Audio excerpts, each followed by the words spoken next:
Alrighty. Thank you so much for joining us for the Career Conversation Series, the Visual and Performing Arts Edition. We have an amazing panel of faculty and professionals that have VAPA degrees, and they will talk a little bit about their career. So we're so excited you joined us and are listening to our amazing session. Some real quick WebEx information. If you could keep yourself muted, both video and audio, that would be great as listeners. That'll help minimize feedback. Also, please open the chat because we will use that throughout the session. And if you have any issues with technical issues, please chat with Claire Ami. She's one of my colleagues here on the line. So thank you so much for doing that, and we will work through any technical issues. So to kind of get started, let's introduce our amazing panel. We have Dr. Kevin Landis, we have Robbie Armstrong, Lauren Bies, and Jeff Foster, and they're each going to introduce themselves and tell you a little bit about themselves and their background. So let's start with Dr. Kevin Landis. If you could introduce yourself, name, title, degrees that you've received or you're working on, and what you do for a living. Thanks. Thanks for doing this to all who organized it and are joining us. My name is Kevin Landis. I am the director of the Theater and Dance program at UCCS, which I think it's worth explaining. UCCS has a Department of Visual and Performing Arts, which we sort of look at as sort of an umbrella department for the arts. And then underneath there are 5 divisions, theater and dance being one, music, visual arts, art history, film studies, and gallery management. And so I direct the theater and dance division, and it's a wonderful program that Robbie graduated from and is now housed in the Center for the Arts, our beautiful new building that we look forward to getting back to sometime. And a little bit about me: I have a PhD in theater history from Tufts University, but I'm also a professional actor. Did my MFA in acting at Brandeis University, and I was an undergrad, did my master's at Brown, and I was an undergrad at Colby College. And I know it's going to be relevant, and we'll talk more about it as we get into the discussion, but planning a career, I always knew that I wanted to be a professor, and I always knew that I wanted to be an actor.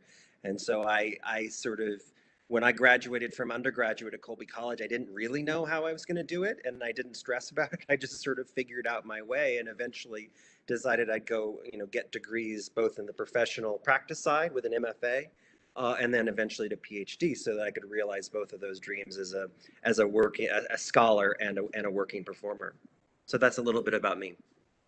Thanks for sharing, Kevin. Thanks. So next is Robbie Armstrong. Same question. Hi, everyone.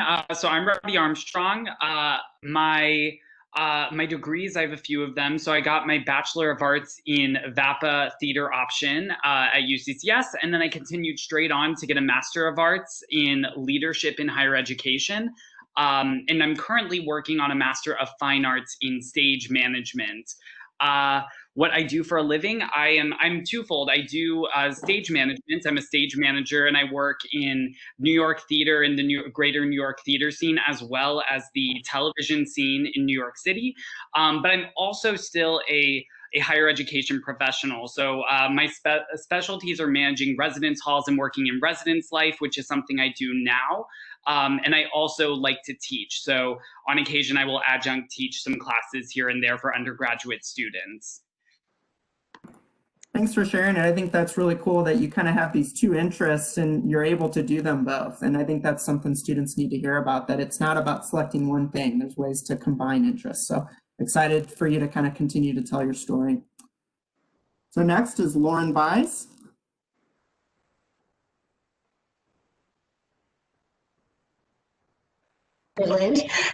And I am working, I have a film studies major, bachelor's from University of Colorado. I came this way a very long way. I have several degrees. I was always in theater, and I have a degree from Stella Adler Studio of Acting, the American Academy of Dramatic Arts. I have a degree in the liberal. I studied at Monmouth University. I left with a communications degree shy of 1 semester. And the reason why is I was completely unfulfilled as a communications major. That's for another discussion. And I left Colorado, and that's when I came to University of Colorado. And I found my passion as a film studies major, and I went back to the arts. And now I have completed my coursework at Trinity College with a Master of Fine Arts in Film Studies and the Media Arts. And I will be submitting my dissertation within 28 days, and then I will receive my degree. I am currently employed as a teacher online, and I teach primarily Korean students in America, Korea, South Korea, and also in China. And I teach history, I teach language arts, I teach debating and creative writing. I also began a production company with my co-founder, and we are film, also literary works and theater. Thanks for sharing, Lauren. And I think talking about our overseas experience will be really cool for our students to hear. So thanks for sharing. Last but definitely not least is Jeff Foster. Hi, hey everybody, Jeff Foster here. I currently work at the University of Colorado Springs, as the university's brand manager. I graduated from UCCS a little over a decade ago in the VAPA program with a focus in photography, and then moved into, after doing a small stint as a freelancer and doing design work and branding work for other folks, landed back at the university doing brand work for the university, also managing digital assets and coordinating the brand for the university. And then also on the side of that, still do photography professionally periodically. And then helped co-found with my wife a philanthropic organization that produces fundraising events, and interestingly get to use some photography background there too, because they tend to be very photogenic events. Thanks for sharing. And, you know, kind of a theme I heard in all of your guys' stories that I'm going to ask you to elaborate on here is, you know, multiple interests, you know, not just doing one thing, having your hands in many areas. And I think that's true for those that work in the creative space. So thanks. So question one is, what got you interested in pursuing a degree in visual and performing arts? So I will start with, we'll start with Jeff there, and we'll kind of work our way back. So for me, it was, as I was approaching college, it wasn't something that I felt like I knew going in, or I had always known I wanted to do. But as I was going into college, I was trying to decide how I wanted to approach it. And what I landed on was, I was interested in technology. I'd done some design work and some programming work and some web work and stuff like that. And I liked it. And I didn't want to go into computer science as a field because it felt like something I could learn on my own. It felt like the type of thing, there's a lot of things I was interested in, and most of them felt like the type of things I could pick up on the job or doing freelance work. And I wanted to take something that would challenge me that I felt like I couldn't get elsewhere. And an arts education was something that I felt like was something I couldn't reproduce on my own time, learning just technical skills. So something that would challenge me, that would push me to think more deeply about things that I hadn't been able to do on my own time. Thanks for sharing, Jeff. What about you, Lauren?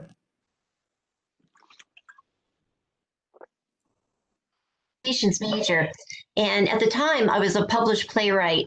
I'm a member of the Dramatists Guild of America, and I had found that a lot of my theater script writing was becoming very visual, to the point where I almost knew that I couldn't produce that type of work. If I did, it would be like something like Spider-Man on Broadway, and it would cost millions of dollars, and it wasn't conceivable.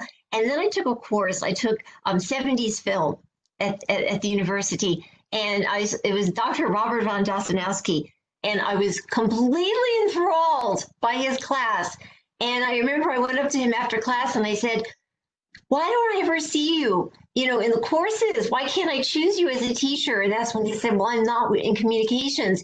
And basically, he just opened up my world to film. I didn't even know that film studies was part of this university, and it completely shifted my world and opened up a whole new avenue, and literally across the pond, and then it was just like, I think I found my path, going from theater and then working in banking, if you could believe it. And then, back to college and getting different degrees and, in communications and public relations and journalism. And then, wow, look, I'm in film now. Yeah, well, Lauren, I'm a big believer that each of us could probably name one or two people that were pretty influential in our careers and led us to maybe where we are. So thanks for sharing that story. Robbie, what about you? So I had always done theater as a young person. I was an actor throughout elementary school, middle school, and high school. And I knew towards the end of high school, I was like, I love theater, but I'm not an actor. Like, that's not me. I don't want to be an actor. I don't want that life. So I want to do something in theater, but I don't know what. So I was looking at all these programs for undergraduate schools that were very specific. You're an actor, you go on this path. You're a director, you go that path. And I didn't know what I was yet. So I specifically looked for a program that was really open. And I found the VAPA program. And what I really enjoyed was it was an interdisciplinary program and that I could dabble in a lot of interests. I knew I had interest in visual arts, but I didn't really have skills. So I was really excited that I could go into that world too. I was really interested in film, but also didn't really have any knowledge or skills of that world. So I was really excited that that was an option too. So that's all of those reasons are a big reason why I decided to pursue the VAPA degree specifically, because I knew I had all these interests, but I didn't know what the path was yet. And I wanted a chance to find my path. Yeah, thanks for sharing that, Robbie. And I think a lot of students can resonate with that. Not, knowing they may be interested in an industry or an area, but not specifically knowing exactly what they want to do yet within that area or industry. Thanks for sharing. Kevin, how about you?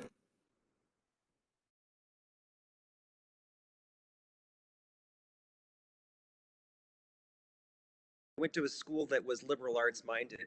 And I wouldn't mind if I could spend a moment to sort of talk about that. And I got, as I said, multiple degrees, and I sort of came at theater in various different ways. But even at that, I took time after I graduated from undergraduate to do other things. I moved to New York City and worked there for a year. I worked in Washington, D.C. with I was passionate about journalism. And I tested that out for a while.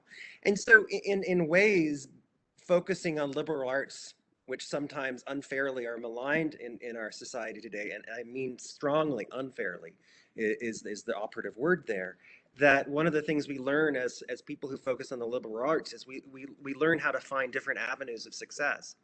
And the idea that we have to know exactly what we want to do on our graduation day, I think is just not true. I knew I wanted to go in a direction, and I created for myself a visual and performing arts ethos even before I was part of this department, which really prizes it. And so I would just suggest the idea of learning multiple avenues is so critically important, because we don't really always know where our life is going to go, where our interests are going to go. As you said, Daniel, we might know kind of broadly an industry, which is what I knew. I kind of knew I wanted to be in the arts, but exactly how sometimes takes more than 4 years to figure out. I mean, of course, it should take more than 4 years to figure out, but we can start building the skills, those liberal arts skills, so that we can find success as we move on. Yeah, I totally agree. And, the research really says that most people have 3 to 5 very distinct careers in their life. So that really speaks to that this process of lifelong learning is never ending. So Exactly. Thanks for sharing that story. Question 2, and I'm going to start with Robbie this time. What does your career path look like, and how have you really gotten to where you are now? Kind of share a little bit of that journey and story. My career path's been really fun. I kind of started right in undergrad.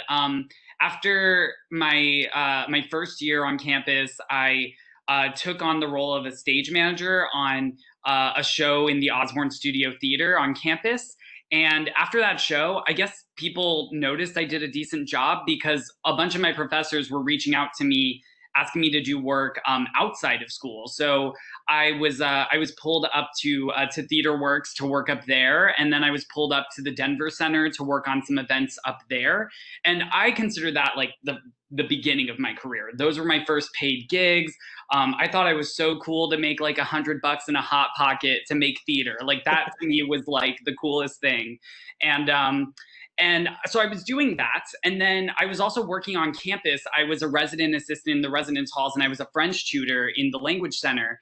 And I found at that time in my life, I found I was so busy so that when I was making theater, as much as I loved doing it, it was really hard for me to make theater and have side hustles and go to school. So I really liked the student activities work I was doing and the other things I was doing. So I started to pursue that as my primary career. So when I went towards my master's, after I finished my undergrad in VAPA in 2014, I started leadership in higher education at UCCS in the education college. And I was working as an academic advisor at Pikes Peak Community College during that time, which I still find a little odd that I was an academic advisor and a career counselor, and I was 23 and I was working at a community college, so most of my students were older than me. And I still find it odd that I was their career counselor telling them like, well, let me tell you where you should go in your career, like little 23-year-old Robbie. But nevertheless, that was what I was doing. And I graduated from that master's program in 2018. And my first job out of graduate school was in Canada. I got this incredible opportunity to take a 6-month contract and move to Canada and manage an international student program, which was so interdisciplinary. And my VAPA education really brought me to that, because I was not only managing student life, but I was also managing all the issues that come with international students being abroad, visas, and learning new cultures and learning new customs and new policies. And I was also event managing, which was really fun for me and really familiar being in theater. My students were, we were taking them to events in Montreal, but also in Ottawa and in Quebec City, and going on these really exciting trips. And then all of my students were working for nonprofits in internships. And so I was managing all the relationships with these local Canadian nonprofits. And as a French speaker, I was like, I'm going to nail this because Montreal speaks French, and I'm going to speak French to all the people, and they're going to think I'm so cool. And then I realized the Quebecois accent is very different and very hard to understand. So I struggled a little, but I really loved that job. And after that, I ended up coming back to the US. In 2017, I began working at Drew University and managing some residence halls there. And also continuing service learning work, managing all of the service clubs on campus. And while I was in New Jersey, I spent every weekend getting on the train and going to New York City and seeing Broadway shows. Like, I was ravenous about seeing theater, and I found that I missed it, and found that that I really wanted to be in that world, and that I did want to go back to it. So I started working at some local community theaters as a stage manager, which is something I had been used to. I found that I loved it again. So I applied to a master's program in stage management for a few reasons. One, I wanted to retrain, and two, I wanted to be a professor eventually. I knew I wanted to do that down the road. I don't know when, but I was like, you know what, now's the time. Let me get the training and then go work. And when I'm ready to be a professor, I'll do that. Or maybe I'll do both at the same time. So I'm currently in a Master of Fine Arts program at Columbia University in New York. I considered it the best program, and so I targeted it and I got in. And since moving to New York, I've just had incredible opportunities to work in theater and to work actually in higher education. That keeps coming back. So I was a professor at New York Film Academy for a college success course. In which it was sort of like a freshman seminar or a first-year seminar or whatever fancy name the school chooses to call it, but just an entry point for students and to teach them how to be successful on campus. And then I was also working in big game, big fish theater. So big Broadway musicals are kind of my specialty. I've worked on developing a lot of those. The biggest one I did was I worked on the Broadway production of Moulin Rouge in the stage management team. And then I also was very lucky and got into the television scene. And I most recently worked on a Disney Plus TV show called The Big Fib, which is this really fun children's game show. And I'm continuing to develop plays and musicals right now. And right now I've actually, because theater's a little bit on pause, I'm just doing Zoom readings. So a lot of New York theater companies are doing readings on Zoom, readings of their plays or their musical. So I'm doing a few here and there. And then I'm also back at Drew University managing the residence halls. So yeah, my pathway's been a little bit all over, but arts and higher education have always been a major part of it. Thanks for sharing. And the nonlinear career path you've taken is really normal, and we're trying to normalize that for students because I think they think it needs to be this ladder, which is just not true. You can utilize your skills in many different ways. So good transition to Lauren, who is overseas, and with Robbie having worked in Canada. Lauren, can you tell us a little bit about your career path? Yes, speaking to what Kevin had said earlier about a liberal arts degree, I think that is so important because that's our chance really to get a broader perspective of education and what's out there. People say, well, what's well-rounded education? That's your liberal arts, but that also speaks to experience in life. So what Robbie had just spoken about, all the different things that he had attempted and done rather well, I always understood in life about experience and what you gain along the way in your path in life. So what do you take? What do you take in your life? Do you just squander it? You have to go inside yourself and say, what have I already learned in my life? And that begins at the beginning of your life. It's all your experience. It's where you were born, how you were raised, and the experiences that you gained. It's the vacations you took as a child. It's your skill sets. Are you a person that likes to be in group projects? Are you a person that works well by yourself? It's these decisions that you have to think about. Did you have a job when you were in high school? Are you a person that is afraid to speak in front of other people? You have to go inside yourself and start to ascertain what you're good at and what you're not good at, and get comfortable knowing these things. It's okay to know yourself or not. It's okay. And in these times that we're living right now, where things are so uncertain, these are the moments that we have to make these decisions. And these are actually the best of times. Because I often think when I was learning all the different courses that we took as a liberal arts major, I loved learning about the age of reason. I thought that was a fabulous time to live. Think about all those people that were inventing, medicine and all the different things that they invented in science and engineering. Imagine the person who walked outside and looked up into the sky and said, the world isn't flat, the world is round. And wasn't afraid to say, oh no, there's not witches out there. There's actually something scientifically going on out there. And wasn't afraid to say it. Well, we're now living in those times. We can challenge ourselves and say, you know what, this hasn't been working. And the people that are creative, the people that choose to be innovative, that's us. That's all of us. So if you're in a certain major, you learn the coursework, but remember who you are. Remember your experiences. Remember your skill sets. And take those ideas. You don't have to follow the group. Follow yourself. And however that leads you, go that way. I never expected that I would end up in Dublin, Ireland, like the only American and Sony better, you know? I really didn't. I honestly didn't, you know? But here I am. Here I am. And the experience is unbelievably wonderful.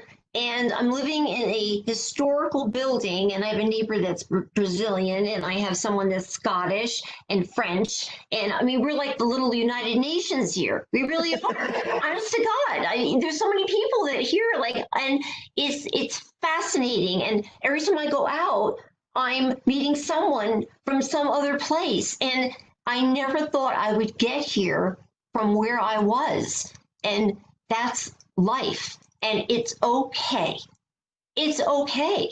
And every day, I know we're all in isolation, and I have not touched a human being since December the 19th in 2019. I have been masked and I've been wearing gloves everywhere I go. But I connect with 15 students every week of my life in 3 different countries, and I laugh. And I am amazed by their brilliance. And I learn something new every day. And I create amazing scripts, and I edit amazing films with my co-writer. And I think the world is pretty amazing. And that's what I encourage everybody to do. That's my pathway. Thanks for sharing, Lauren. You know, something we talk a lot about in the Career Center is that your major doesn't completely define you. You bring a variety of experiences, perspectives that you can go out and do a variety of things with your life. So thanks for talking about, you know, that opportunity to be challenged and move forward. Kevin, what about you? What do you want to add to kind of about your career path and hone in on? Well, I don't know what I can add that's more eloquently stated than what we heard from Robbie and Lauren. I can only sort of repeat and double down on what they said. What you're hearing, which is similar to what my pathway was, is that it's a winding path and you're not necessarily sure at any moment what direction it's going to take. And that is super scary. It's super scary when you're in your mid 40s. It's super scary when you're 21 and you're just graduating. But it's also the excitement of life. And that word that you used, Daniel, before, which is that it isn't always linear. And I would only add to that, it's never linear, ever. And it's always winding. And Robbie and Lauren just described it. Mine was similar. I told you I was going into journalism for a while. I was doing this, I was doing that. I knew broadly as sort of a category of things I was interested in. I can't say enough to students who come for advising sessions with me what you're saying, and I'm so happy to hear everyone saying, is there's no one way to do it. And certainly, not only does your major not define you, it doesn't really define you at all. It's a thing you did while you were learning how to be a fully formed, inquisitive, wonderful human being. But that, fully formed, inquisitive, wonderful human being is the important result, not what it says on the piece of paper. And I would just say one of the things I say always in my acting class, which is sort of my mantra to the students, and this is meant in a very positive way, is you are interesting enough. It is not as if you have to fulfill this need that maybe your family has given you, your friends have given you, or that you think the world wants you to be. You as yourself are interesting enough. Follow the path and know that it's going to go in multiple different directions. I could talk forever about all the different directions my path has gone on, but that's not the point. It's understanding that that's okay. Yeah, and that's something we talk a lot about. And we in society, we compare ourselves too much to each other and to others, and we've got to stop doing that. We need to look internally first and really build on that. So that's a good transition to question 3, which I'll start with Jeff, which is, what has been your greatest takeaway from receiving your degree in visual and performing arts, and even more broadly, a liberal arts education? What are the things that you've used pretty consistently? One of the things I was thinking about just the other day, it came up in conversation in thinking through when talking with other people that took art school or art classes. A common experience we had was the sort of critique right? As you're doing studio art or as you're doing photography or anything like that, you typically would sit down and have other people look at your work and tell you what they think of it. And you need to be able to do the same for other people. And I think that's really challenging. That's something that I ran into, at the very beginning of my education, was how kind of fraught that is, where you're trying to be constructive and you're trying to give people your opinion in a way that you think they can receive it. And you're trying to let everybody tell you what they think about your work, and if they're misunderstanding it, you might get defensive and stuff like that. And I felt like the seed of that has stayed with me through everything that I've done, and it exists in every conversation that I'm in, or every bit of business that we're doing, or every time we wanted to start working with other organizations, is trying to figure out how we can work together in a way where we're building each other up. And I think it's it toughened me up a little bit to be able to hear what people were saying and separate myself from my work a little bit, and be able to have the flexibility, sort of the cognitive flexibility, to work in a group more constructively than I was able to before, right? And so that's one little thing that I took from my arts education that has served me really well in creating a philanthropic organization. We raised $250,000 for local restoration efforts for the burn scar that happened just back in 2012. And a big part of that challenge was the ability to sort of bring a lot of people into the room and hear all these voices and synthesize something valuable out of all these different opinions. And I felt like that was something that came directly from my arts background, and trying to work with other people and trying to do something that, when you're building something, especially in art or in theater or in any of the visual or performing arts, it can be incredibly personal, and you feel like you're presenting something very personal, and to have it improved by the people around you and not feel like very protective of it was an incredibly valuable thing for me to learn how to process. So I think, I'm not sure if I got that question exactly right, but that was something that was on my mind. Yeah, well, there's no one right answer to this. There's many. So thanks for sharing that perspective. Robbie, how about you? Something that I thought about all the time while getting my liberal arts education was that I guess education, in a sense, is everywhere, and education in the arts specifically is everywhere. And I feel like when I took communications classes, I was like, if I were an actor, I would be a communication teacher. Like, that's the classes that are informing me. And as a stage manager, as someone who looks for the whole picture, I realized taking those upper level VAPA classes and the art history classes, those to me were far more helpful than some of the theater classes I was taking.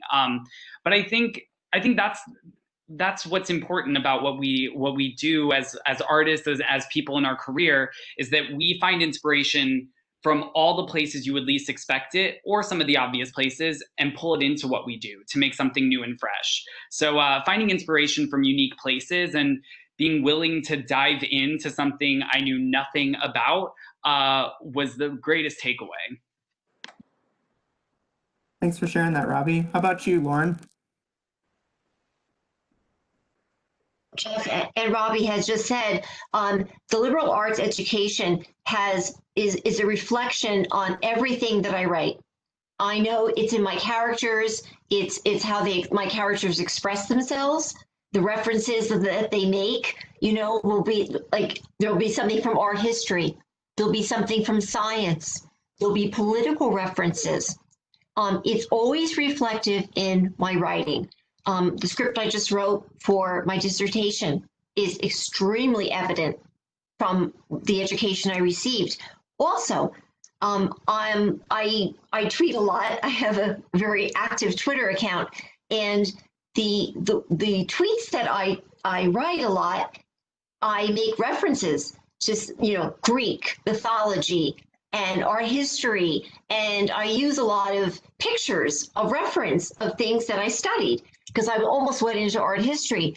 And I was approached by a gentleman who has a podcast, a political far right. Oh my God, right? Like really far right. And he said, I would like you to come on my podcast and you could be the left side. And I immediately said, no, I don't want to have anything to do with politics, especially since I lived where Donald Trump was in Palm Beach and I knew him and I socialized with him. I don't want anything to do with it. And he said, no. He's perspective, you could do this. And Jeff, what you had just said, we have that perspective now. We're used to interacting with people. We know what it's like. We present our ideas. We have that, being in the arts, we understand. I'm giving my work. I have to step back. I have to be objective. I have to know what I'm offering, but at the same time, I have to understand somebody else has a perspective. I have to be that voice of reason. I have to understand critical thinking. And I'll tell you something, that first podcast, oh my gosh, I thought I was going to pop a vein because it was, I'm not kidding you, it was so fiery. It was horrible. And to hear the rhetoric coming out, and every 12 minutes there was a commercial. And I was like holding it in, you know, and I've been doing this now for 2 years, and he made me a European correspondent. So it's been tough, you know, and my only saving grace is when this election comes through, you know, and Biden makes it. So, you know, but it's very difficult. And he has people from all over the world, and it went from 500 viewers, and now we have like 3 million. So we have quite an audience. But when people come on and they're very far right and they make strong political statements, I have learned that I will use what I learned in class. I will use statements in philosophy, statements in my sociology classes and my psychiatry classes, things that I learned because I had this well-rounded education. So I didn't just go to school, and I remember telling Dr. Meadows, Teresa Meadows, I said I didn't go to school just to get a good grade. I went to school to really learn what I heard and what I read. And I really remember it all. And I find that when I speak to these people and I have discourse with them, it's there. And I'm so grateful for the education that I received. Yeah, the lifelong learning piece is real and true. Kevin, kind of from either a personal perspective or as a faculty member in the liberal arts education, what would you add to this conversation? I mean, I would just add, I'm just sitting here like beaming, listening to Jeff and Lauren and Robbie talk about this stuff because it's, I mean, yeah, I mean, here are 3 people who like completely exhibit why liberal arts is effective, why it works. You have, and I'm sorry you all, I'm just like heaping praise, but I mean, it's true. Well, I'm gonna throw myself in. I think I followed a liberal arts path as well, and showed how it's successful, and successful in many different ways. So, and so I don't know what I'd add. I mean, it's just so clearly this is proof, right? That you have these individuals who are doing extraordinary work. Lauren, I cannot wait. I didn't know about your podcast. I want the link and I'm going to listen to it.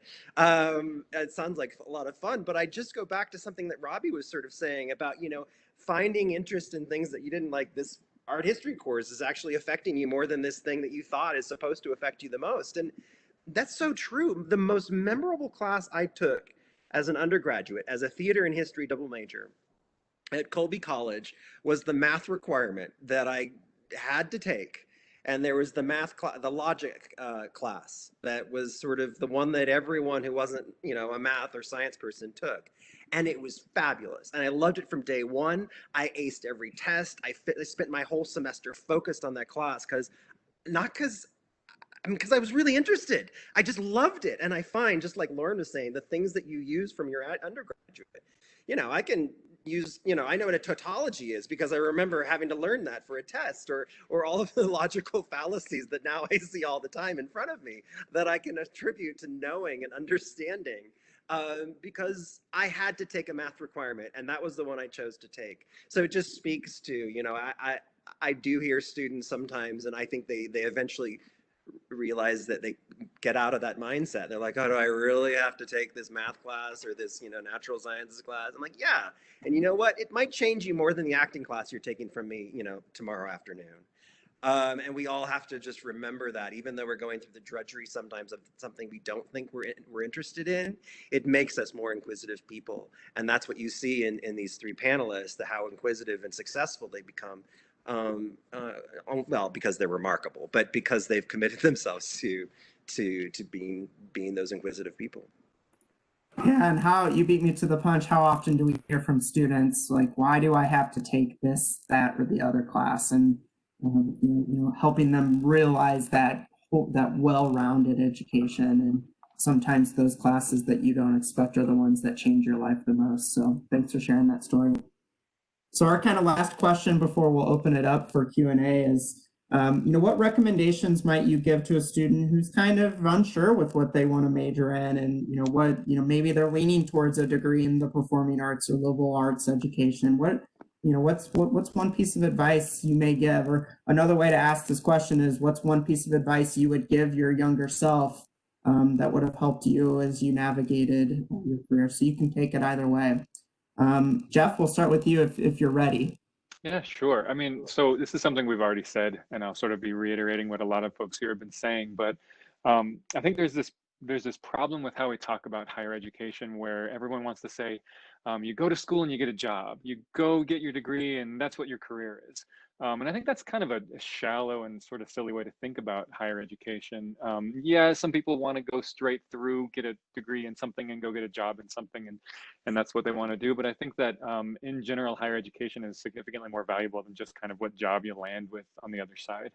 I think liberal arts is one of the best. It embodies that sort of ethos of a well-rounded, this is something that Lawrence said, a well-rounded education. You're learning how to think critically. You're learning how to apply a critical lens to different things. You're learning how to, you're exposing yourself to stuff that you weren't previously exposed to or had ever thought about, and hopefully to lots of different types of opinions and ideas, and how histories and how things have gotten to where they are.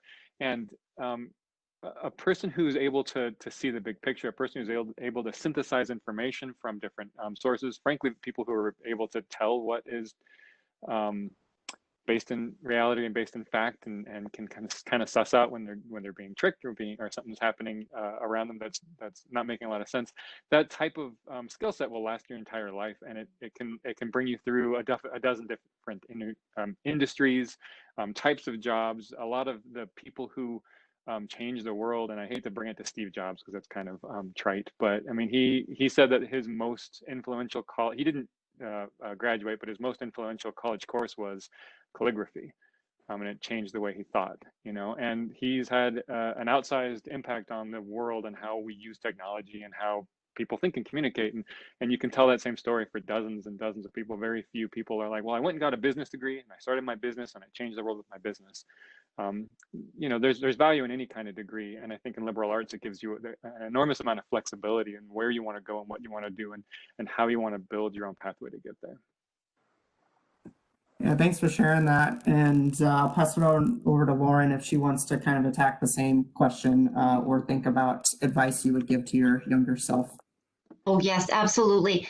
First thing is, if you are cognizant of the fact that you are a creative individual, that's number one. If you cannot deny that, you cannot dismiss it. If someone says to you, oh, you'll never, being creative, you'll never amount to anything, it's a foolish endeavor to imagine a career in it, do something else with your life, that is not something you could dismiss in yourself. That is number one. I know it's a forceful statement what I just said, but I'm saying it.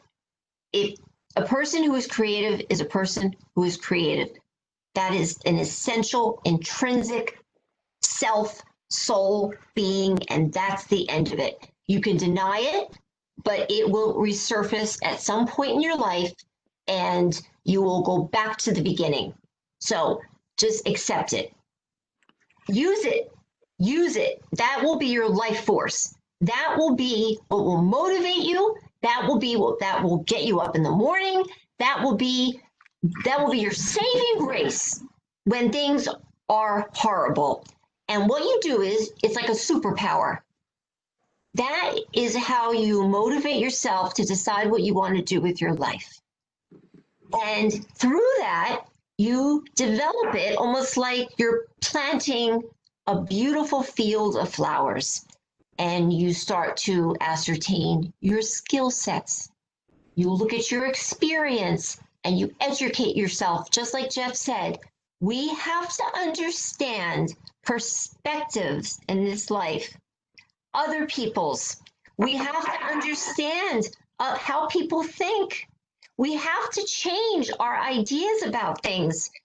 What I believed 20 years ago is not the same thing I believe now. Absolutely not.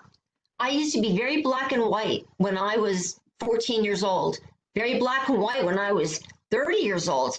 Now, wow, there are hues to the way I think about everything, about everything. And thank God, because I would not be alive right now. And I love it. I love it that I can meet somebody and say, listen to them and think, wow, I never thought that, you know? Or half the time I'm speaking to people that I can barely understand what they're saying. And I mean, that's a tough thing that I have to really say, okay, I know that they are trying to explain something to me, and I'm really thinking this. I'm not going to make a judgment. I'm not going to make a judgment. Don't make a judgment, Lauren, because there's a lesson in here somewhere. And you know what? Because I can take the time, I find out what they're trying to say, and I see the real person. That's what life's about. That's how you succeed. That's how you succeed. And you find that's how you find a job that pays. And you find the hours you want to work. And you find the hours you want to work. I mean, I really am in a good job right now. I have a job where I'm working. Just so make it at this point, a lot of people are finding gainful employment working online as teachers. I'm working out of a New York City office. They get me the students I need. They pay me into a PayPal account. I don't have to worry about filing anything. You know, I knew I didn't want to have to get up every morning and go into an office. This is my office, my little flat here. So you have to think about things like that, you know? So know yourself. It's like they say, you know thyself. That's number one.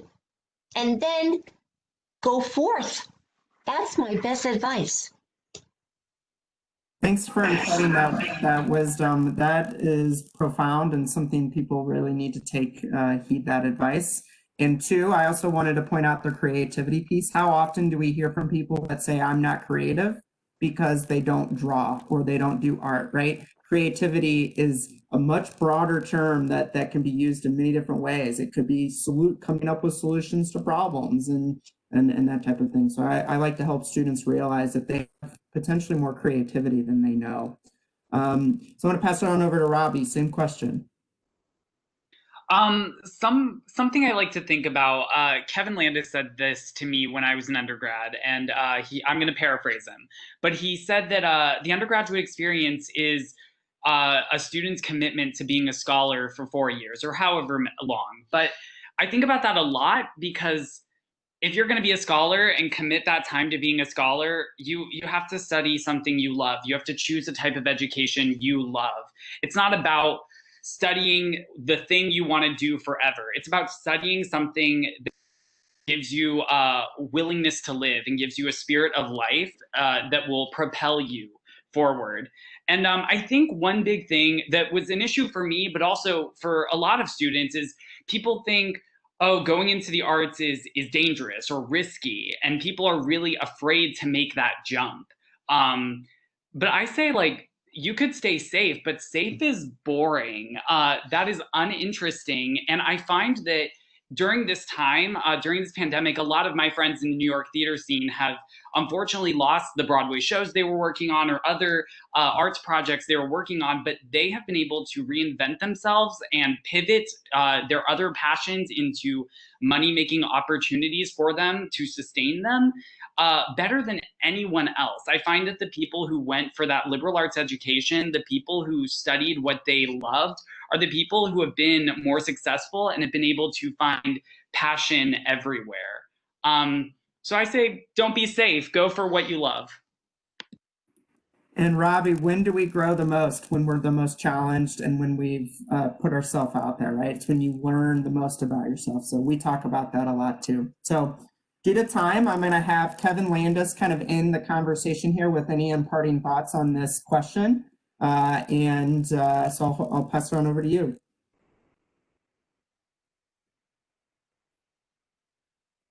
Kevin, I think you are muted. Oh, I'm muted. There you go. There we go. Can you hear me now? We can. I was just saying, I thank you, Robbie, for saying that. And paraphrasing or what I may have said before, and I like thinking about that. I'm like, oh yeah, I agree with that. Because I was going to say something sort of similar, honestly, which is, well, two things. One, the way the question is, students who are not 100% sure about they want to do with a degree in visual performing arts. First thing I'd say is not 100% sure. Well, that's life. Of course you're not. We're never 100%. If you're searching for 100% sure, it's never going to happen. So release that pressure and stress off of your shoulders. You're not going to get to 100%. You might not even get to 80%. I'm not. But I'm still searching. We're all still searching and being successful while we're searching. And the second thing I'd say, which is a paraphrase of what Robbie was saying, is do what you're interested in now. Do not do what you think you might be interested, or your family or your friends think you might be interested in or should do in 20 years. Do what you're interested in now. And I say that to any undergraduate, especially when they're deciding what their major is. I'm like, well, I really love theater, but I think I probably should do this. I'm like, no, do what you think you should do right now. That's just wonderful, wonderful advice and a great way to end here. Thank you all panelists for an amazing session talking about the things you've learned, the things you've gained, and the advantages you have as a liberal arts, having a liberal arts education. To kind of close out here, I just want to remind you that the Career Center is here for you as students. So if you want to go through some of that exploratory, figuring out, kind of talking through more internal, what's important to you stuff, that's what we're here for. We get really excited about that, and we would love to do that. And please also connect with these amazing panelists. And if you need help getting connected to them, we will do that for you. So I just really want to make sure that we thank you guys for the time and energy you gave. So thank you so much, and please have an amazing week, and let us know how we can support you. Thanks so much. Thanks, Daniel. Bye, everyone.